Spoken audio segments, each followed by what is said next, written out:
Hola amigos, ¿qué tal? ¿Cómo les va? Qué gusto estar con ustedes de nueva cuenta. El último día de la semana.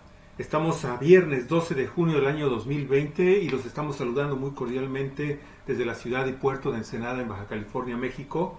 Su servidor es Galicia Aragón Castillo, nuestra coordinadora editorial y su servidor Javier Cruz. 9 de la mañana, perdón, 8 de la mañana con 47 minutos, Galicia, estamos arrancando el programa. ¿Qué tal, ¿Qué Javier? tal? Muy buenos días. Muy buenos Y muy días. buenos días, amigos, amigas de Cuatro Vientos.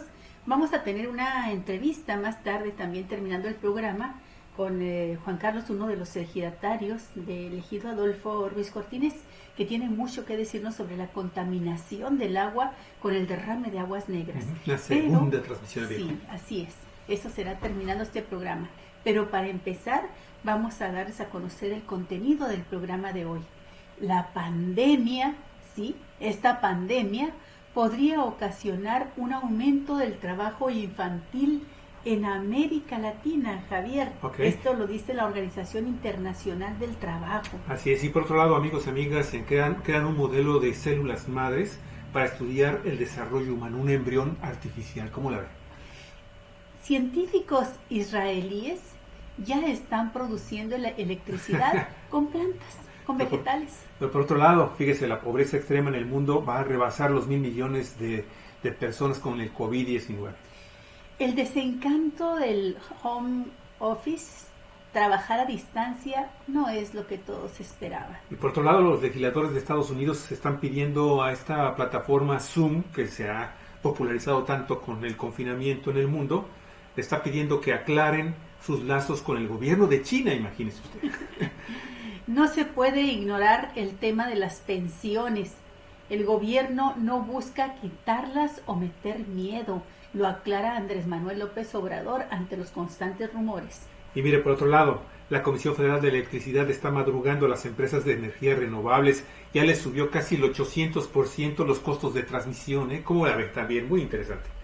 Exigen a la Fiscalía General de la República investigar la presunta implicación de calderonistas en operativos para dispersar armas por el país y que fueron utilizadas por el crimen organizado. Así es, y por otro lado hay un gran desabasto y también la especulación están frenando las pruebas virales que practica el Instituto Mexicano del Seguro Social.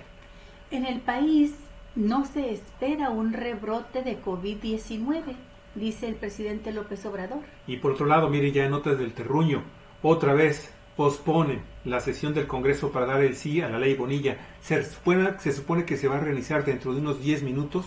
Esa sesión daría inicio. Vamos a ver si ahora sí sale al realice. Y por último, catean una casa que es presunta propiedad del teniente coronel Julián Leizaola, hoy prófugo de la ley y acusado de tortura. Una de sus víctimas pide medidas cautelares de seguridad. Así es, esas notas, amigos y amigas, vamos a darle salida. Nada más dejemos que pase esto.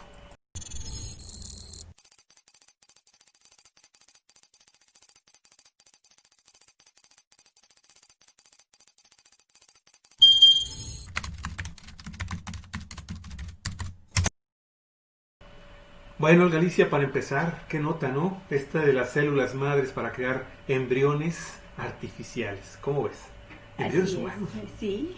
¿Qué cosa? Los científicos utilizaron células madre de personas con la finalidad de crear un modelo de investigación similar al embrión que pueda ayudarles a estudiar algunas de las primeras etapas del desarrollo humano. Estamos creadores de vida ya, Javier. Así es, efectivamente. Esta nota de la agencia Reuters indica que el modelo supera algunas de las restricciones éticas acerca del uso de embriones humanos para investigación y permitirá también a los científicos estudiar un periodo del desarrollo humano conocido como el de la caja negra, entre comillas, que nunca se había observado en forma directa. Nuestro modelo muestra parte del mapa humano, dijo Alfonso Martínez Arias, profesor de la Universidad de Cambridge en Gran Bretaña, quien codirigió el proyecto. Es emocionante presenciar los procesos de desarrollo que hasta ahora han estado ocultos a la vista y al estudio, agregó. Sí, por favor. Esta esperanza, precisó, es que la comprensión de los procesos revele las causas de defecto congénitos y enfermedades también en humanos. Pues ese es el objetivo, muy, Javier. Muy interesante, claro. Y que pueda conducir al desarrollo de pruebas vinculadas a otros defectos congénitos o a enfermedades en mujeres embarazadas. El mapa de un organismo surge por medio de un proceso conocido como gastrulación, que en los humanos comienza alrededor de las 2 semanas de desarrollo, el cual se conoce como el periodo de caja negra, porque las restricciones legales impiden el cultivo de embriones humanos en laboratorios más allá del día 14. Entonces, mientras no transcurren los 14 días en que se va formando ese embrión, puede ser estudiado por los médicos, por los científicos. Los expertos que no participan directamente en el trabajo que se publicó ayer en la revista Naturaleza, dijeron que era un paso importantísimo para profundizar en la comprensión de la vida humana. Pues muy interesante, ¿no, Olga? Esto es realmente relevante porque nos abre un panorama que hasta hoy estaba restringido y, como tú bien lo dices, ya empezamos a jugar a ser dioses. Ya no inventar los dioses, sino realmente ser los dioses y generando la vida, que es una cosa fundamental, y no nada más generándola, sino perfeccionándola. Y de ahí viene también todo esto que está relacionado con las cuestiones éticas, ¿no? ¿Quiénes, cómo, cuándo, por qué se van a hacer estas mejoras, estas modificaciones genéticas? Pero por otro lado se abre la enorme esperanza, como lo dicen, de que finalmente graves problemas de salud puedan quedar ya en el pasado, una vez que se logre manipular, controlar, ¿sí?, en estos embriones manipulados genéticamente, lo decía, con técnicas totalmente avanzadas, que puedan erradicar incluso problemas de malformaciones antes de que el bebé nazca. Y es cierto que hay muchas personas que por razones de carácter religioso se oponen a este tipo de investigaciones científicas, pero lo cierto es que la ciencia, los médicos, desde que por primera vez empezaron a estudiar un cuerpo humano, porque antes no les era permitido, un cadáver, no les permitían hacerle nada a un cadáver, pero hubo quienes en aquel tiempo de manera clandestina, Javier, a escondidas, se hizo de cadáveres y empezaron a hacerles disecciones, a abrirlos para ver cómo estaba el cuerpo humano por dentro, porque antes era así nada más. Ahora sí que, como dicen los abuelitos, al tanteo, imaginando cómo pudiera ser. Incluso se dieron cuenta de que muchos de los dibujos de anatomía, porque así se estudiaba con anatomía en base a la imaginación de cómo era un cuerpo humano, estaban equivocados, Javier. Te ponían el recto más arriba de donde iba, por ejemplo. Pero fíjate cómo desde un principio incluso los artistas, grandes luminarias del intelecto humano, como Leonardo da Vinci o este excelso pintor español Velázquez, en sus cuadros mostraban ya, el de Velázquez está impresionante, es muy conocido, donde están un grupo de personas, médicos de aquella época, estamos hablando del siglo XV, XVI, ¿sí?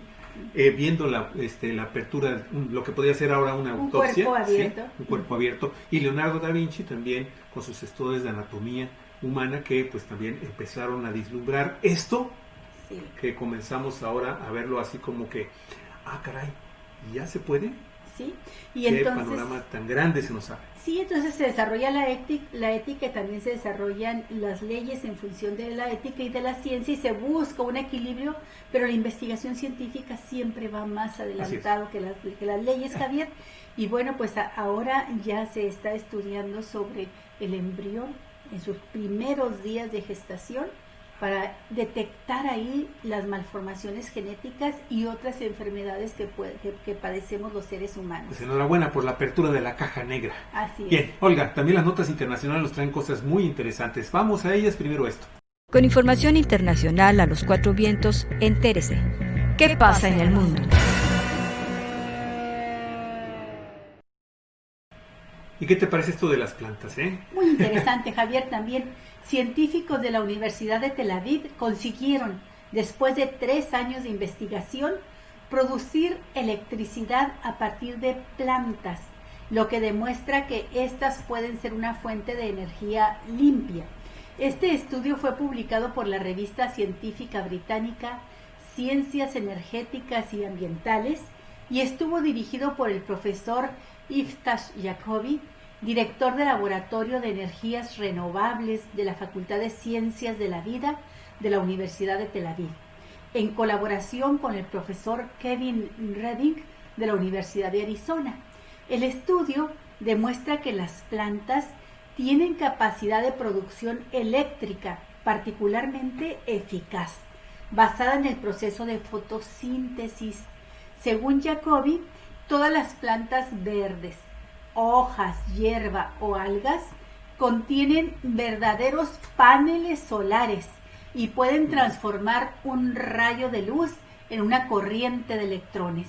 El desafío es extraer esta corriente de las plantas, indica el profesor.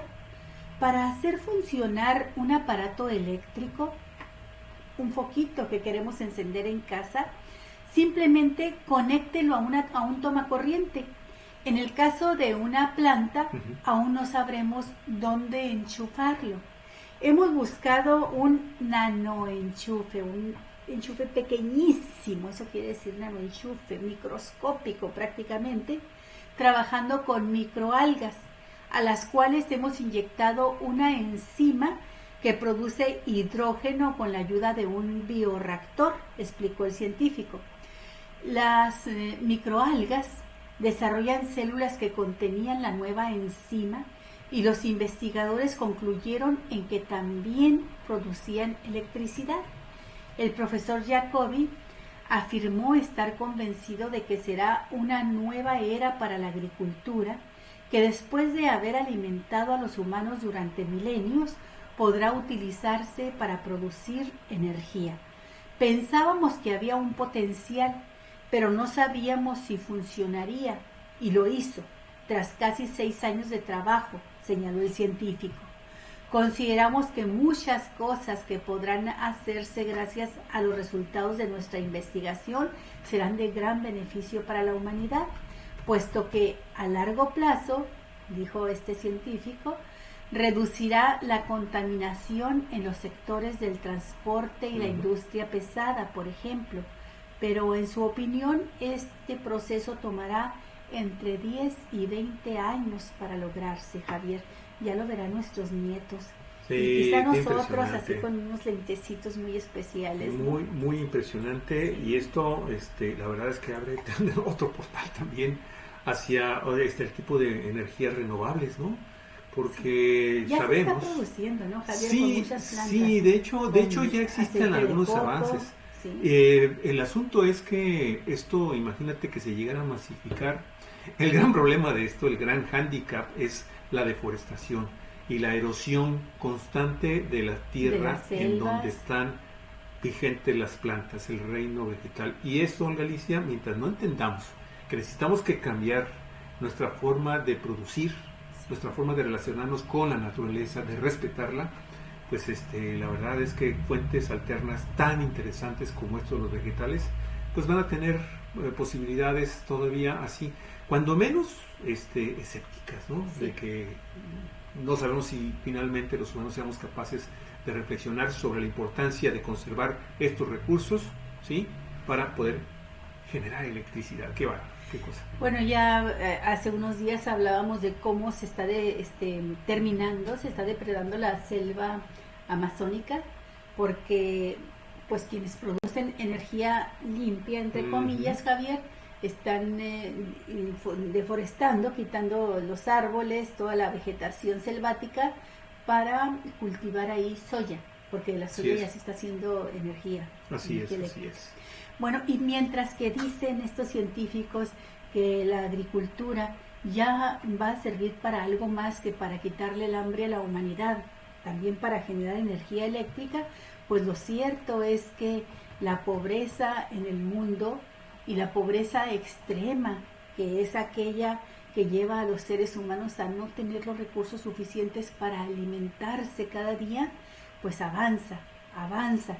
Y lo peor es que con esta pandemia del COVID-19 rebasará los 1,000 millones. Estamos hablando de más del 10% de la población en pobreza, considerando que el planeta está poblado ahorita por unos 8,000 millones, casi 8,000 millones de habitantes, ¿no?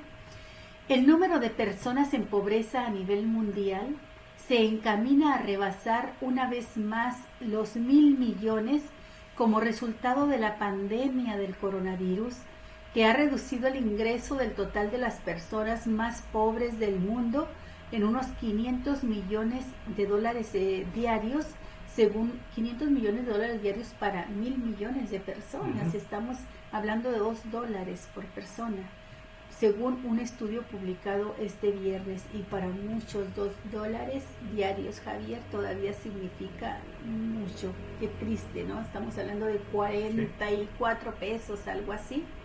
Con eso tienen que, ahora como dijo la canción, pagar la renta, el teléfono y la luz. Y todavía hay que ahorrar para... y dejar 2 pesos para el Alipuz. Para el Alipuz. La agencia AP. La investigación realizada por el King's College de Londres y la Universidad Nacional Australiana destaca que la pobreza aumenta drásticamente en los países en desarrollo de ingresos medios, en donde millones de personas viven apenas por encima de la línea de pobreza. Es decir, están prácticamente, como decíamos, en la miseria, en pobreza extrema. Naciones de Asia como Bangladesh, India, Indonesia, Pakistán y las Filipinas son consideradas particularmente vulnerables a las consecuencias económicas de la pandemia, debido a que los cierres de las fuentes de trabajo han restringido severamente toda actividad productiva. Debido a que millones de personas sobreviven apenas por encima de la línea de pobreza, se encuentran en una posición precaria a medida que se hace sentir el impacto económico de la pandemia. En el poder de los escenarios se pronostica un aumento en el número de personas en pobreza extrema. Por definición, se trata de aquellas personas con ingresos menores a $1.90 diarios.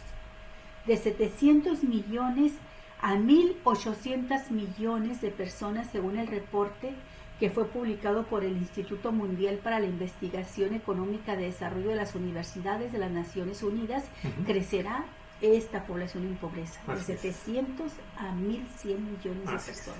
Si no se toman medidas, esta crisis podría retrasar el progreso en la reducción de la pobreza mundial en 20 o 30 años, amigos. Comentó Andy Sommer, que es el profesor de Desarrollo Internacional del Instituto del Colegio de los Reyes en Londres y coautor de este reporte. Impresionante esta etapa, esta parte del programa en realidad trae datos muy duros de cuál es el futuro de la humanidad después de esta pandemia. Sí, es muy interesante.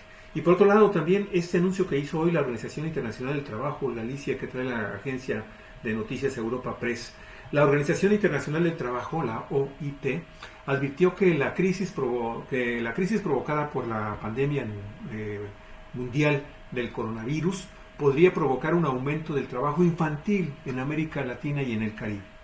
En un comunicado, luego de un análisis que realizó junto con la Comisión Económica para América Latina y el Caribe, institución que conocemos como CEPAL, la OIT indicó que más de 300,000 niños y adolescentes podrían verse obligados a trabajar en la región. Qué retroceso tan grande, Javier. Gravísimo, muy grave. Llevamos muy grave. décadas peleando para que los gobiernos en cada nación se prohíba el trabajo infantil. Bueno, pues regresamos a esta etapa que era propia de años, Javier, cuando ves tú estas películas, estos documentales y estudias la historia de cómo se empleó la mano de obra infantil hasta dejar a los niños muertos de cansancio. Sí, terrible.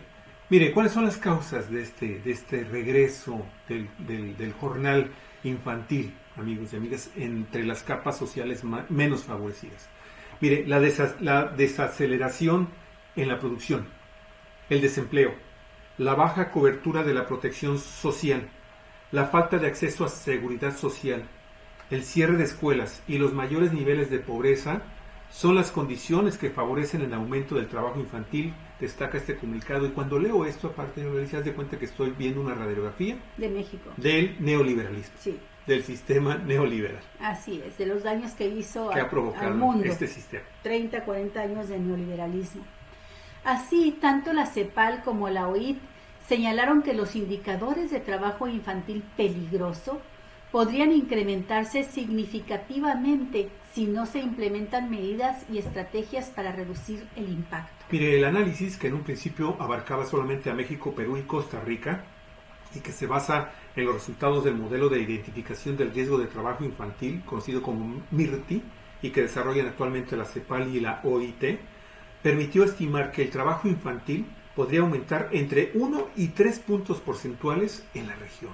De acuerdo con los datos recabados, esto implicaría que al menos entre 109,000 y 326,000 niños y adolescentes podrían ingresar al mercado del trabajo, sumándose a los 10.5 millones de menores que trabajan actualmente. Según esto lo hacen la denuncia, y el documento recuerda que el porcentaje de niños y adolescentes de entre 5 y 17 años en situación de trabajo infantil en América Latina y en el Caribe bajó de 10.8 en 2008 a 7.3 en 2016, lo que equivale a una disminución del 3.7 millones de personas en esa situación hasta el indicador actual de 10.5, lo que de nueva cuenta nos está marcando la pauta del futuro inmediato que va a arrojar esta pandemia, que ha puesto en gravísima situación en la aplicación de este modelo, amigos y amigas, que si bien es cierto había logrado ciertos porcentajes de disminución entre las clases medias, fundamentalmente organizadas, porque el pobrerío sigue siendo el pobrerío ya crecido y va a crecer todavía más, de acuerdo a la nota pasada, pues estamos en una situación realmente crítica ahora para los niños y los adolescentes, niños y niñas. Sí, así es. Y otro aspecto que sale a relucir con mucha fuerza ahora como consecuencia del COVID, usted sabe, muchas personas que conservaron su trabajo o que se las ingeniaron para poder seguir trabajando en condiciones de contingencia, de encierro, pues son esta mano de obra, esta mano de trabajo que se llama bajo la modalidad de home office. Bueno, en un principio parecía que iba a ser atractivo, interesante, pero trabajar a distancia extrañar el hogar no es lo que todos esperaban. Hay un desencanto. Desde extrañar a compañeros de la empresa hasta creer que físicamente en la oficina se pueden generar mayores proyectos, son algunas de las dinámicas de quienes se han visto confinados a trabajar desde su casa. Extrañan y valoran más el área de trabajo colectivo, la oficina, los compañeros, y es que siempre una cabeza, 2, 3 cabezas piensan mejor que una, Javier. Pues mira, la revista Forbes, que usted sabe es una revista especializada precisamente en temas relacionados con la economía y la globalización y la medición de los grandes capitales a nivel mundial, indica que la luna de miel de plano terminó. Trabajar a distancia para unos ha sido un sueño hecho realidad y para otros ha sido un desencanto, mostrándoles que no es una opción que los haga felices. Al menos así lo documenta un reporte de la firma Meruman que se realiza en México, Ecuador, Argentina, Panamá, Perú y Chile. Los resultados muestran un cambio en el paradigma referente al trabajo tras la pandemia generada por el COVID-19. La encuesta fue respondida en 51% por personas que fluctúa su edad entre 41 y 55 años, el 22% personas de 31 a 40 años y 13% por aquellos que tienen entre 18 y 30 años. Mire, resalta que el 54% de los participantes dijo contar con trabajo actualmente. Y a la pregunta, ¿podría ser un indicador de las tasas de desempleo en Latinoamérica? La respuesta es que sobresale en esta encuesta que en la región donde se hizo el estudio, Latinoamérica, El 81% de los encuestados creen que después de la pandemia el trabajo a distancia va a ser incorporado por todas las empresas. Sí, le van a sacar provecho. Esto manifiesta un cambio en las perspectivas de los trabajadores. Sin embargo, habrá que reaprender algunas técnicas de comunicación y organización de equipo, pues el 60% de los latinoamericanos piensa que en la oficina se generan más posibilidades para hablar de proyectos, objetivos en grupo y generar más ideas. Y esto es indudable, Javier. Así es. Mire, algunas empresas en México ya comenzaban a considerar el home office como un beneficio para sus empleados. Pero ante este panorama es probable que llegue a ser parte de sus prestaciones, señaló Agustín Iglesias, que es el director general del grupo Naven acá en México. Y así va, Olga Alicia. Y entramos a una dinámica en la que entonces tenemos que reflexionar en dos cosas. Uno, ¿qué onda con las legislaciones laborales en estos países, como México, por ejemplo? Que ya de por sí traemos arrastrando el gravísimo problema del outsourcing, ¿sí? Estos trabajos prácticamente por honorarios o por encargos específicos, ¿sí? Que no te dan ningún tipo de prestación. Y segundo, el tema también que vamos a tratar en este momento, Galicia, que ya comienza también a levantar grandes interrogantes, al igual que todas las herramientas de las redes sociales, ¿sí? ¿Qué va a suceder con la forma en cómo vamos a estar utilizando estas tecnologías, amigos y amigas, ¿sí? Computadoras, teléfonos celulares, transmisiones en vivo en las redes sociales, Zoom, que es la herramienta de moda en todo el mundo por el confinamiento. ¿Qué está pasando con Zoom? Sí, pues se está utilizando muchísimo, Javier, para comunicarse desde los amigos hasta las sesiones de trabajo más importantes que usted se pueda imaginar a nivel de gobernantes, por ejemplo, ¿no? O de grandes empresas, los corporativos y los consejeros de grandes empresas, Javier. 3 legisladores estadounidenses han pedido a Zoom Video Communication que aclare sus prácticas de recopilación de datos y su relación con el gobierno chino, después de que la empresa dijera que había suspendido algunas cuentas de usuarios a demanda de Pekín. Mire, la empresa, según la agencia Reuters, con sede en California, se ha visto sometida a presiones después de que 3 activistas de Estados Unidos y Hong Kong dijeron que sus cuentas en Zoom habían sido suspendidas y se interrumpieron reuniones después de intentar celebrar eventos relacionados con el aniversario de la represión en la plaza Tiananmen en China. Zoom dijo el viernes que recibió una notificación del gobierno chino sobre los acontecimientos en mayo y principios de junio y que las autoridades le pidieron que tomara medidas. Dijo que ahora ha restablecido esas cuentas y no permitirá que las nuevas peticiones de China afecten a los usuarios fuera del país. Mire, no proporcionamos ninguna información de usuario o contenido de la reunión al gobierno chino, dijo Zoom en un comunicado.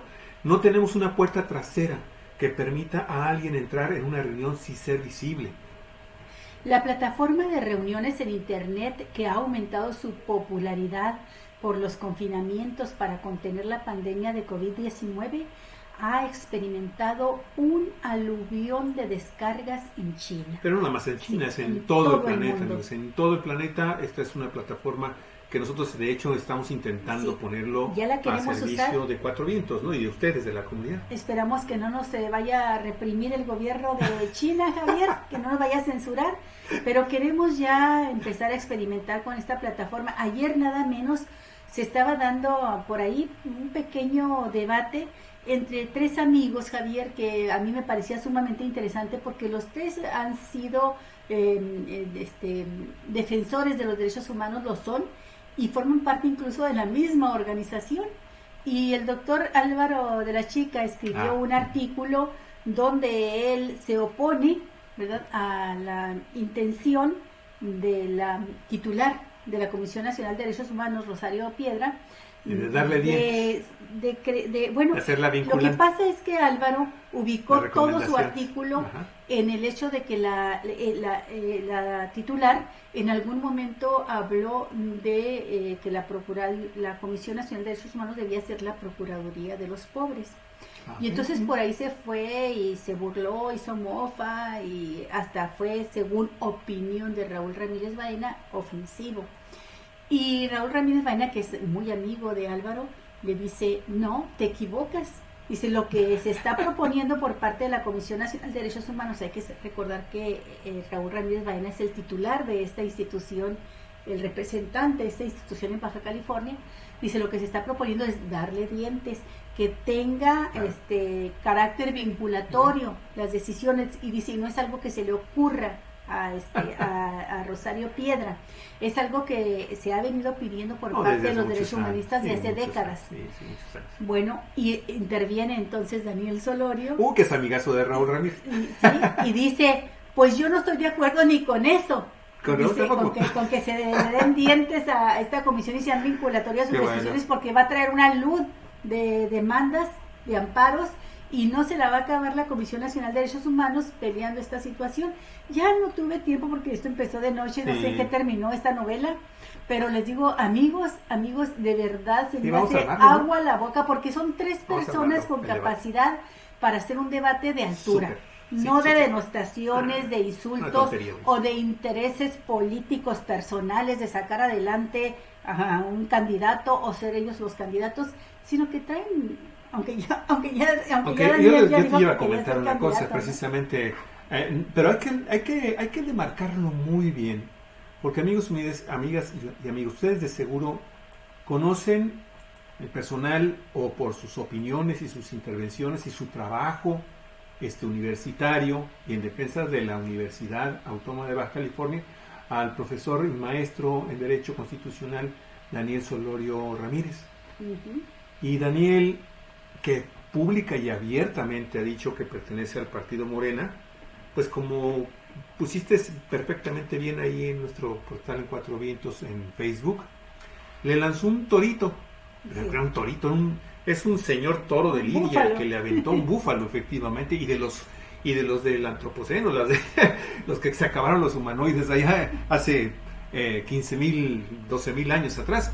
Oye, allá en Europa, estamos hablando de que él está pidiendo una candidatura para diputados, y lo que él se encargó de decir es: yo me hago cargo de presentar una iniciativa para reformar a fondo la Universidad Autónoma de Baja California.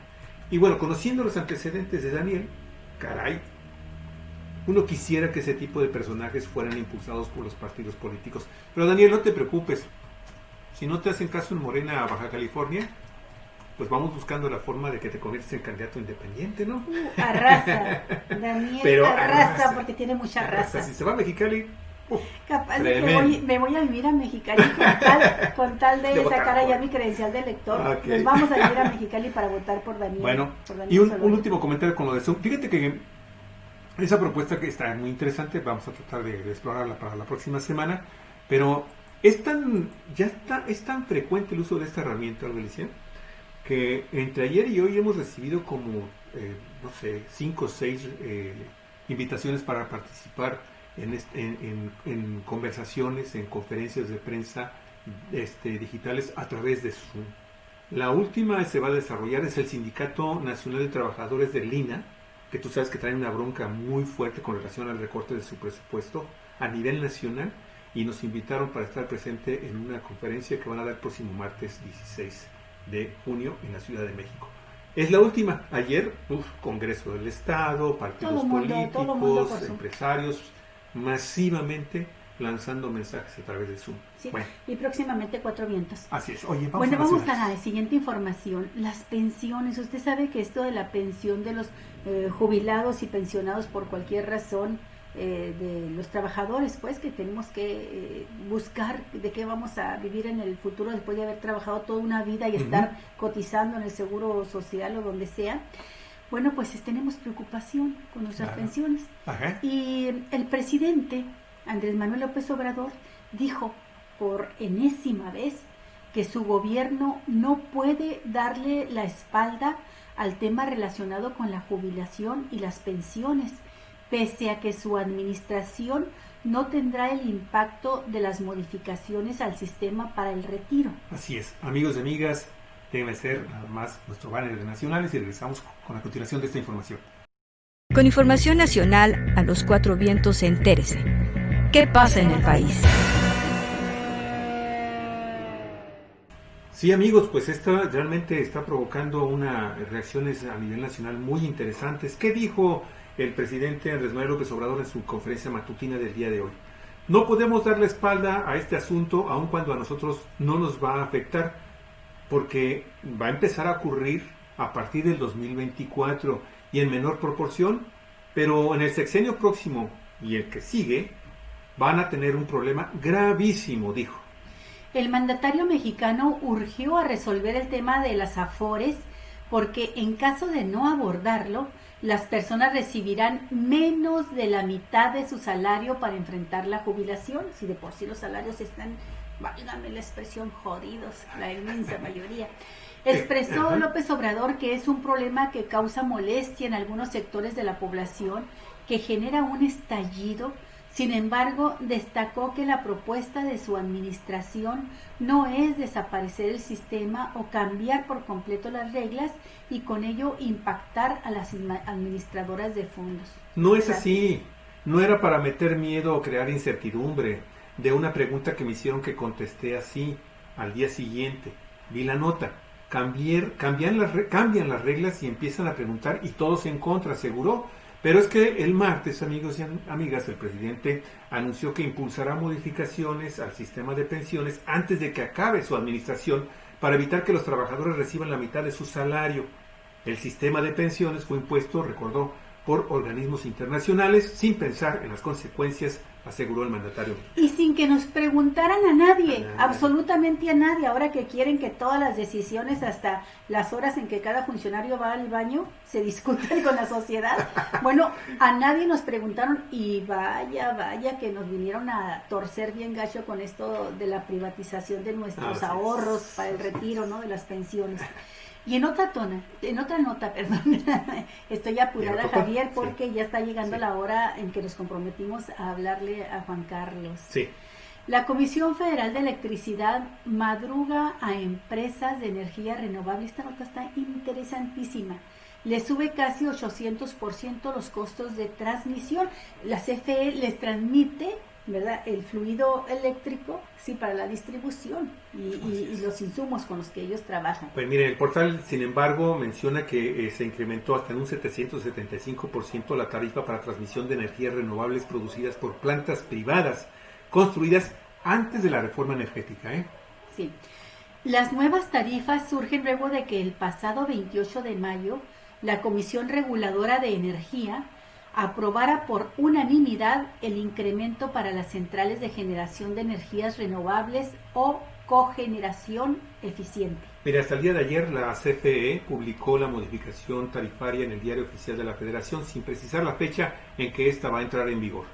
El mayor incremento se registra en la baja tensión, utilizada mayoritariamente por comercios pequeños, que pasó de 0.1 centavo a 0.89 centavos por kilowatt hora. Bueno, todo esto, amigos y amigas, tiene como común denominador pues el asunto de la guerra ahora que se está abriendo en la Comisión Federal de Electricidad contra los generadores de energías alternas, que usted sabe levantaron otra chispa de inconformidades entre el sector privado nacional e internacional fundamentalmente. Así es que de 10 centavos que pagarán 89 centavos por kilowatt hora. Así es.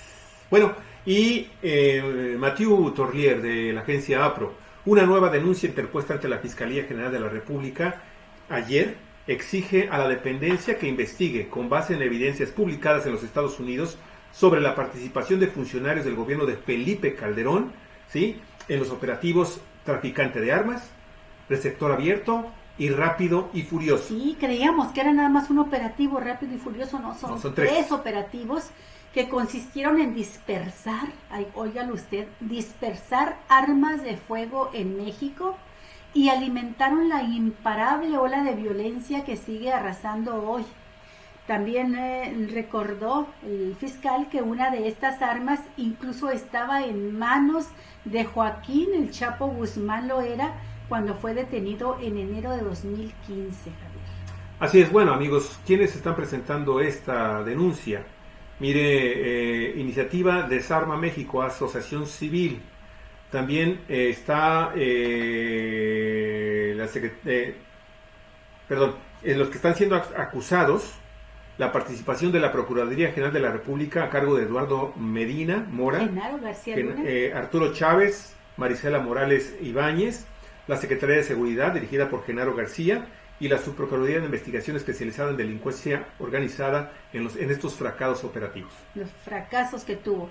Bueno, Sergio Aguayo Quesada, quien dirige el Seminario sobre Violencia y Paz del Colegio de México, así como la investigadora mexicano-chilena Miriam Morelos Sangüesa, de la organización Desarma, el investigador Santiago Corcuera Cabezud y el abogado Javier Chute Ricaud, afirmaron que la denuncia, la cual ellos la firman, presenta los pormenores de la acusación, insistiendo en su intención de no violar la presunción de inocencia de nadie. Así es. Esta nota, amigos y amigas, es más relevante porque ayer en el portal Aristegui Noticias, en el programa de noticias de Carmen Aristegui, la periodista Anabel Hernández vuelve a dar otro campanazo al publicar un documento oficial de la DEA y del gobierno de Estados Unidos en donde se está confirmando que este famoso narcotraficante conocido como la Barbie, pues se jugaba doble papel.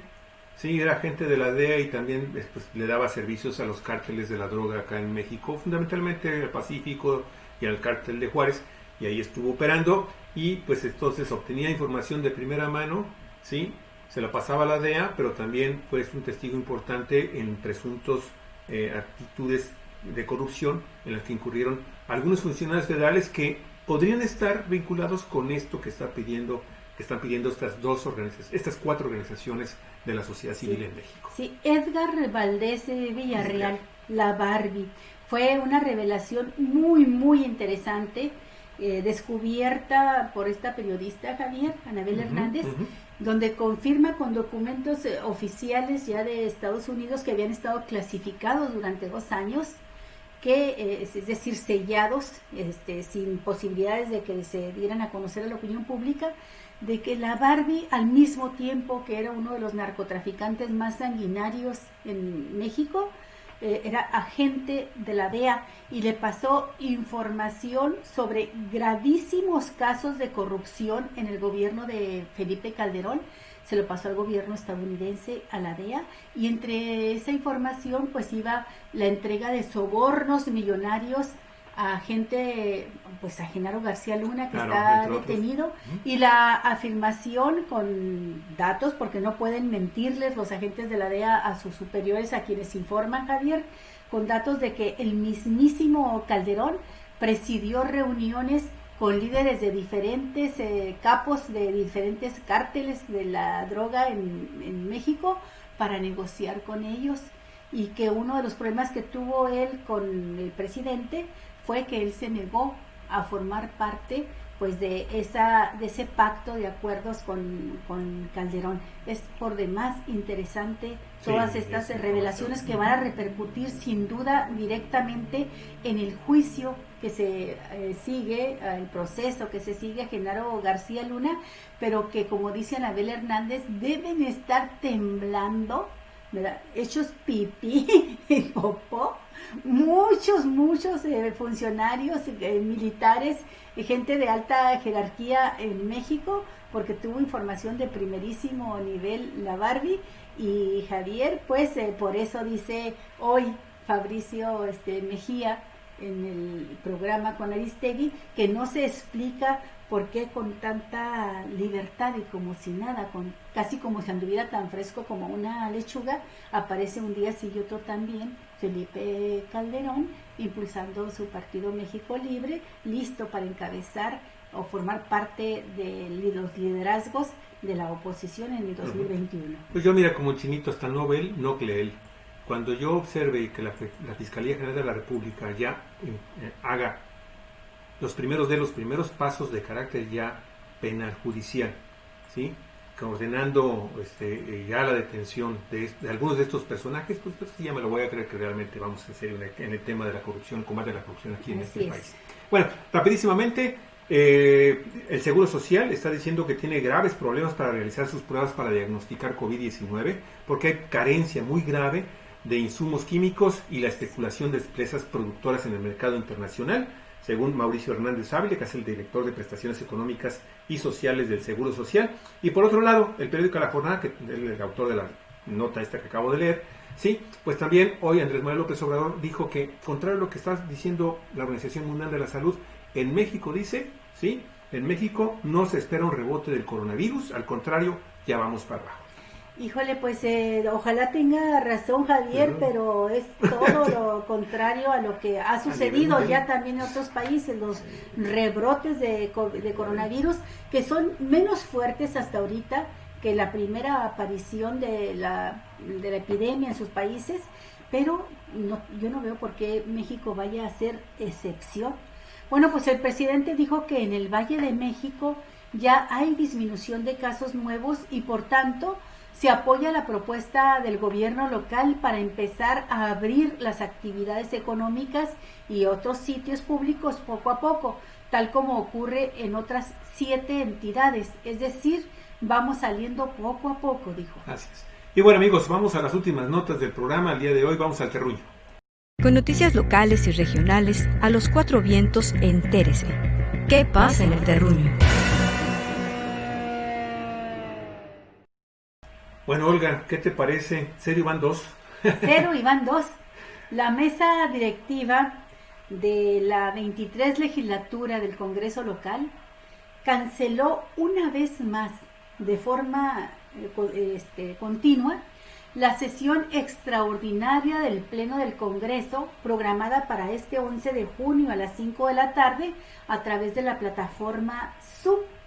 Por ello, será probablemente mañana viernes, hoy viernes 12 de junio, a las 9 de la mañana ya, ahorita Javier, se supone que, cuando los diputados decidan la suerte del dictamen 47 de reforma constitucional que cambiaría el periodo del próximo gobernador de Baja California a tan solo 3 años, es decir, elegiríamos en el año entrante 2021 para que concluya su periodo en 2024, esto que se conoce como la Ley Bonilla 2. Así es. Fíjense, amigos y amigas, para resumirlo, mire, usted recordará, el día miércoles se iba a tratar ese tema en una sesión que tuvieron en el Congreso en Mexicali, pero según ellos, según los legisladores, se les cayó la energía eléctrica y tuvieron que suspenderlo. Ayer la reunión iba a empezar a las 5 y a las 8, 3 horas después, dijeron, ¿saben qué? Siempre no. ¿Qué está pasando, amigos y amigas? Nosotros ya habíamos dicho que muy probablemente lo que estaba sucediendo es que Morena y sus aliados y Jaime Bonilla pues no tienen la totalidad de los 17 votos para poder sacar adelante este decreto de reforma constitucional para darle 3 años al nuevo presidente nada más, al nuevo gobernador de Baja California, y empatar las elecciones con la presidencia nacional en el 2024. Hoy ya tenemos más datos de que hay cuando menos 2 de esos 17 votos a favor que están ya en este momento diciendo yo no voy. ¿Quiénes son? Amigos y amigas, ya habíamos dado a conocer que Rosina del Villar, diputada de Morena, en comisiones dijo yo me abstengo, y ha continuado en esa posición. Y el segundo es, a mí me dio mucho gusto conocer que el segundo que está, Luis Moreno Hernández, el segundo legislador, que es actualmente el presidente del Congreso en Baja California, porque de nueva cuenta había sido uno de los diputados que de alguna forma se habían salido más o menos digno, ¿no? En la pasada legislatura. Se reelige, entra con Morena a través de Transformemos, que ya desapareció el partido local, ¿sí? Y dijo, yo tampoco voy. Así que esta situación, no sé qué haya pasado en la noche y en la madrugada de hoy, Galicia, pero se supone que ahorita a las 9 están viendo eso, lo vamos a checar. Si conocemos algo, ahorita en la entrevista con Carlitos vamos a dar a conocer eso. Entonces, pues no le dan los 17, Javier, esa es la razón por la cual están suspendiendo las sesiones del Congreso. Y bueno, en otra información, amigos, ayer hablamos amplio, ya llevamos 2 días hablando del caso Julián Leizaola, Bueno, pues ayer fue catean una presunta propiedad de la Izaola que sigue prófugo. Una de sus víctimas pide medidas cautelares de seguridad. Así es. Mira, rápidamente, de acuerdo con la Agencia Fronteriza de Noticias, una presunta casa del teniente coronel Julián Leizaola Pérez en Tijuana fue cateada por elementos de la Guardia Estatal de Seguridad el pasado miércoles 10 de junio por la madrugada. El militar no estaba ahí. Rápidamente también se los comento. Parece ser que se tardaron en dar la orden de cateo los jueces que están siguiendo las averiguaciones en contra de del teniente coronel. Estamos hablando del juzgado de lo penal número 1 y 3 de Tijuana, amigos y amigas. Entonces, cuando llegaron finalmente en esta casa, hay un problema de carácter legal ahí entre la familia y un abogado de apellido Quesada, ¿sí? Pues llegaron, ya no había nadie, ¿sí? Amigos, el problema es que ahora, y ayer tuvimos la oportunidad de tener por la noche una plática breve, con el policía municipal de Tijuana en funciones y también abogado, licenciado en Derecho, José Luis Hernández Galvez, ¿sí? En que nos está diciendo, ¿sabes qué? Yo hoy presenté ya una petición para que me dicten medidas cautelares de seguridad a mi persona y a mi familia, ¿sí? Ante la Comisión Estatal de los Derechos Humanos, y en el transcurso de este fin de semana regreso a la comisión para denunciar también a 5 partidos que ahí le va: PRI, PAN, Movimiento Ciudadano, PRD y PES, el Encuentro Social, que también está ahí como que desaparecido, ¿sí? Porque han iniciado, y esto lo podemos comprobar en redes, una campaña de odio, ¿sí? y de violencia en contra de mi persona. Entonces, la Comisión Estatal de los Derechos Humanos tiene que recibir esa queja, esa petición, y turnársela al Instituto Nacional Electoral, ¿sí? Para que sea el instituto quien determine qué hacer en el caso de estos 5 partidos con el caso del policía José Luis Hernández Galvez. Sí, Javier, y por demás triste porque, como lo dijo aquí en la entrevista que tuvo con nosotros en Cuatro Vientos, que se la recomendamos muchísimo, de verdad no se pierda esa entrevista. Vamos a volverla a reactualizar, Javier, para ponerla, que esté siempre vigente. Lo más lamentable y triste es que él ubica entre los personeros, líderes pues de esta campaña de linchamiento en su contra, y lo dice con esas palabras, pues a una persona que ha sido colaborador de Cuatro Vientos y que fue representante de Derechos Humanos en Ensenada cuando era la Procuraduría Estatal de Derechos Humanos, a Raúl Arturo Contreras, el supercívico, y al arquitecto Jaime Martínez Veloz, y él lo dice también con las mismas palabras que nosotros compartimos. Qué triste que esté en esta situación, Javier, en esta posición, en esta campaña. Bueno, amigos y amigas, muchísimas gracias por su atención. Estoy viendo que está con nosotros Carlitos Ejido Adolfo Ruiz Cortines. Carlitos, terminamos, danos 10 minutos cuando mucho para iniciar, amigos y amigas. Los invitamos a que estén también presentes en esta nueva transmisión dentro de 10 minutos con Juan Carlos Velázquez, perdón. Con el tema de contaminación del arroyo Ensenada en la zona del ejido, precisamente Ruiz Cortines, en donde ya hay árboles afectados. Y es que JC es un gran líder, sí, natural, pero siempre decimos JC y se nos olvida el apellido. Ahorita vamos a hablar con él, discúlpanos JC. Vamos a hablar contigo, cortamos este programa y nos comunicamos contigo para que salga aparte tu entrevista. Raúl Villarino, muchas gracias. La nave de Lulio, nuestros amigos de la nave de Lulio, un abrazote. Ivonne Pavía, muchas gracias, Ivonne, por estar en el programa. Juno en Vamos Todos. Raúl Villarino, muchas gracias. Claudia Vargas, Armando Espinosa, muchas gracias a todos ustedes, amigos, por estar compartiendo y dándole like a nuestra transmisión el día de hoy. Les decimos, regresamos en unos 10 minutos ya con la nueva entrevista en vivo con JC para hablar sobre contaminación del arroyo Ensenada. Raimundo Mesa, muchas gracias. Amigos, pásela muy bien y nos vemos en un ratito más. Y cuídense mucho, acuérdense que la vida es breve. Cuatro Vientos, periodismo en red, donde todas las voces encuentran eco.